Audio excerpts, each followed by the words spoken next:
I know. Well, I mean, I can't say I don't work because I do. I work. I'm going to work right now. But I just kind of, this year I decided to retire from employment. Like I had to break away from thinking that I had to work to pay bills. So I've been doing that. Long story short, I got down to maybe I work a day a week because my job requires it. Other than that, maybe an extra one. But I definitely stopped the 3 to 4 days I'm a nurse and I would have to do 12-hour shifts. They wanted me here to pick up like a full-time again. And my brain just can't do it. Like there's something about, I don't know what happened, but just that. I went through the same thing. Yeah. See, I was a operations manager for healthcare. I had 65 people underneath me. Yeah. And I was so burnt out, I think, because I had to travel and all kinds of stuff, that when I got a severance package, but when I got it, I was happy. Good for you. But I was happy, but I didn't think it'd be that hard to get like a regular job. So Yeah. I don't want leadership anymore. Right. I just want to go and be, HIM supervisor, something like that, or anything. I can do anything in the hospital. I have a lot of experience. Right.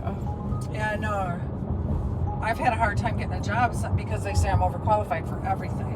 Right, and they think that you're just going to be out the door. I said, but look, this next chapter, right. I don't want to climb that corporate ladder. I want a better home life, work life, whatever you call it. Right. Balance. I want to relax. I want to live. Right. That was my conversation with myself this morning. It's not. When I said, okay, Alicia, you're basically spelling to yourself when you say full time. And this, it does take up your whole life.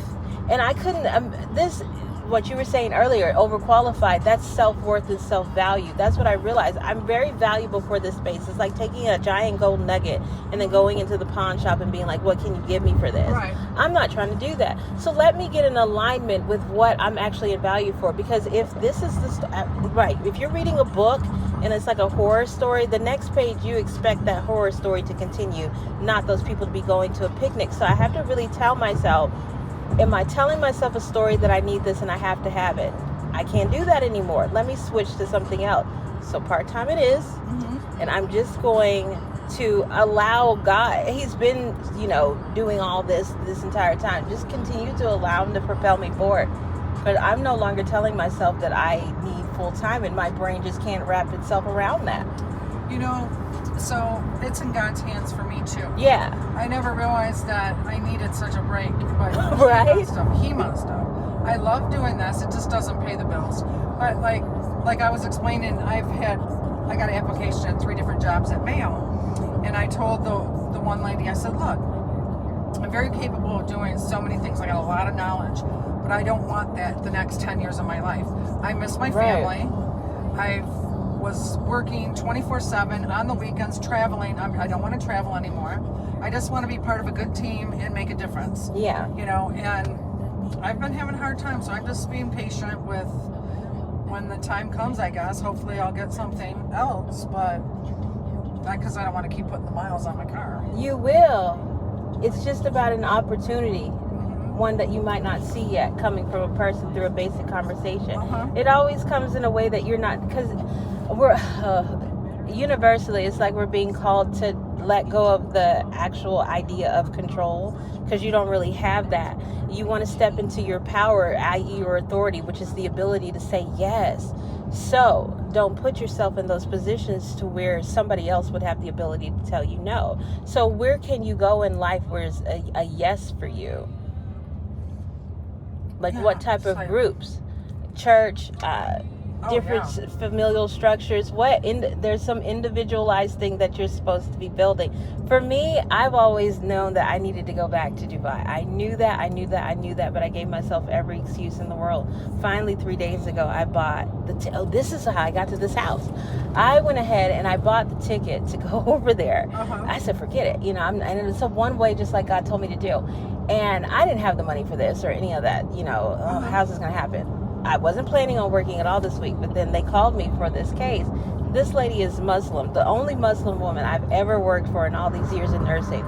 And when I got out there, I was telling her, she's like, oh, I want to help you learn how to do this and, understand, so that when I go over there, not only that, but this case pays the most, because there's 2 kids in that house, the most ever. So I kind of, you know, once you make that, this is guaranteed the direction that I'm going in. I know that it doesn't seem as though there's something concrete attached to it other than that faith, but the faith without the actual work towards doing the big thing that he told you to do, that's what leads to this dead cycle. You do have to do that big thing that takes the last little bit of your resources, not necessarily like all of your money, but your thoughts, you know, about something else being an authority over than me being that vessel for God, you know, because that's really it. I've had 3 different careers in my life, and I've started from the bottom and worked my way up on all 3. At this point, like I said, it's not the money, although I made great money. I don't care about that right now. I just want a better life. Yeah. Because it was actually made me gain weight. I had cortisol. It's unhealthy to work from home all the time and then travel. It was very unhealthy. Right. And, feel deserving, feel your value, let the first thing take place, because we have to enjoy first, because enjoyment brings passion's what turns us to purpose, and purpose breeds your desire. But a lot of people, we don't give enough value to, do I actually enjoy this? Not pleasure this, have pleasure from it, but do I enjoy this? So you're worthy of doing what you enjoy. Fix your mind to say that, and then the opportunities of enjoyment will pop up. I feel like you would just get placed into something. It's not a no longer like a work up to something. It's already there and they need you. Right. You feel that. You know that. So that's what you're looking for. You're looking for the space that actually needs you. They actually do. Yeah. I mean, because it's coming. I feel like it is. Yeah. In God's time. Because you're valuable. Right? Yeah. And I just feel like I needed this break, and I'll tell you why. This human contact that I get with this is what I needed. Right. Because I was in Tennessee, in the middle of Tennessee, and I didn't have a car at the time because it was totaled. So when I went to, I Ubered or I flew to my territory and they gave me a car. So I didn't buy one. So that made it worse. I had meetings all day long on the computer, but face to face, just to feel the interaction with humans, I didn't have. And it was really, I got depressed. Isn't it crazy? It was awful. And now I love this. Every day I wake up and I go, you know, what's my adventure today? Right. You know, I wake up, I thank God because I'm able to do this. It's an opportunity to meet people and to learn Jacksonville, because I never would have found and done the things that I've done in this town in the last 6 months if I didn't do this. Right. And there's so many little neat places here that I would have never known of, you know, because I didn't have a car when I first got here. I lived in San Marco. I Ubered. It's nice. And so now I've had football players, and everybody's so nice. Right. I've had a CNN reporter. I've had doctors, lawyers. I've had so many different people and nice people. I've only had one nasty person. And, it's surprising, though, that people aren't as horrible as life wants to make them out to be. I know. For the most part, everybody's decent. Yeah. And I usually, like today, I was out of the house by 3:25 this morning. Ooh. And I'll be done by noon today, but that's got its advantages too. Right. But then I go home and I'm bored. But I can't drive for 12 hours straight. Right. I start hurting, you know. It's like, right. I'd like to, but my body, my shoulders hurt because I'm like this all day. Right.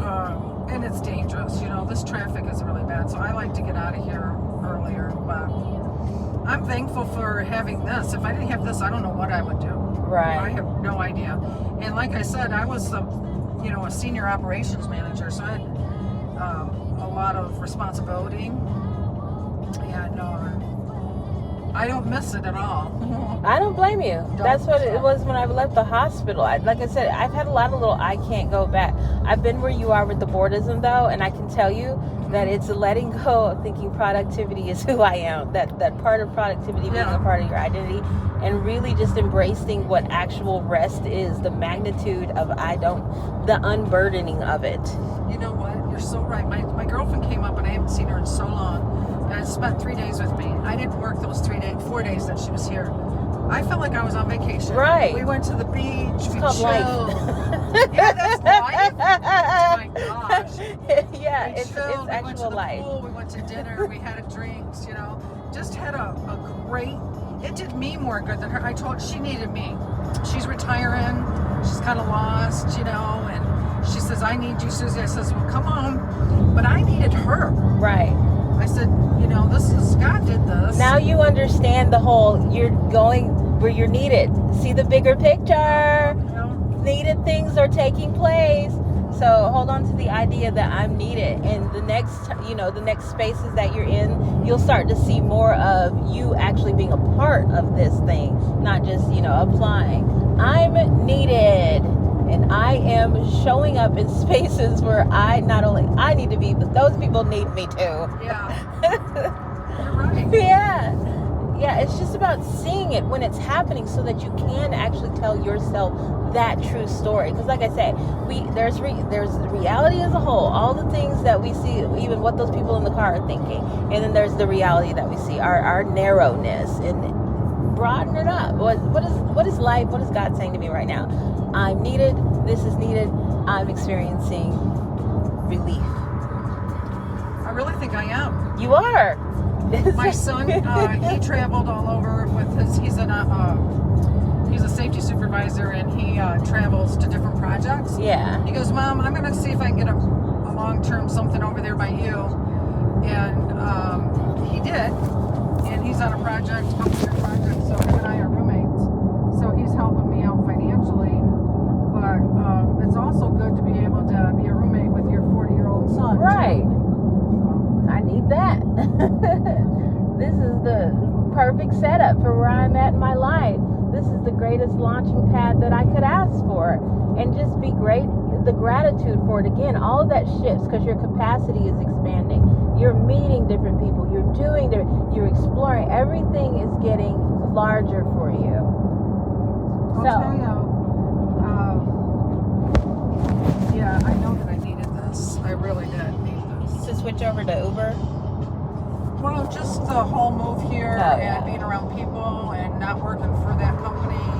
And, I needed a change. That identity shift is something else, because people don't realize so much of who you think you are is tied up into that. And then there's just that's the hard part, like that emptying out aspect of, what do you mean this isn't me? You know what, though?